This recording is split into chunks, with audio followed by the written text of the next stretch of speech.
De 33e editie van het Cultura Nova Festival staat deze vrijdagavond op het punt van beginnen. Met 70 makers, meer dan 300 voorstellingen en een verwacht aantal bezoekers van 65.000 mensen is het grootste theaterfestival van Limburg.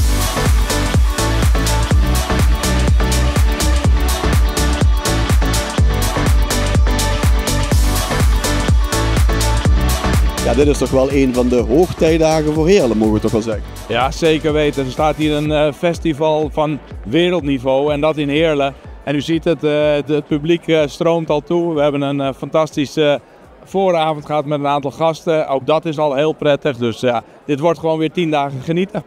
Wat voor impact hebben die 10 dagen voor de stad Heerlen en omgeving? Ja, een enorme impact. Hè? Want het is inmiddels niet alleen meer voorstellingen in Heerlen. Het is voorstellingen door de hele regio heen. Het is een enorme variëteit aan cultuur, hè? Van bijna circusachtig tot muziek, van theater tot toneel. Voor kinderen, voor ouderen, op de meest leuke locaties. Ja, en het trekt gewoon ook heel veel mensen aan, dus de horeca geniet ervan, hotelwezen geniet ervan. Het is gewoon voor de hele regio hartstikke goed, denk ik.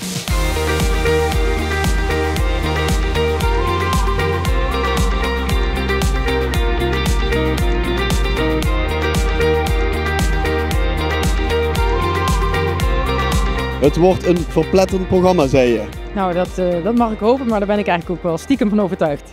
Want dit is jouw tweede jaar dat je mag programmeren. Ja, klopt. Het tweede jaar alweer, maar het tweede jaar is altijd nog spannender. Ik kan me voorstellen, want het eerste jaar dan denkt iedereen, je bent nieuw, dan wordt iets van je verwacht, maar het tweede jaar moet je dat weer overtreffen. Ja, precies. Het eerste jaar overkomt het je en het tweede jaar kun je het allemaal overzien. En denk je, oh, dit is echt groot.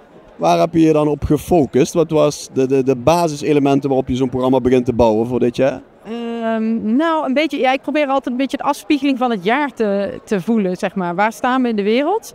En hoe past een cultureel programma daarbij, zeg maar, bij dat moment? Wanneer ben jij tevreden op het einde van het festival? Ja, ik ben tevreden als ik zie dat het werk landt bij alle mensen en dat iedereen een verpletterend Cultura Nova gaat beleven.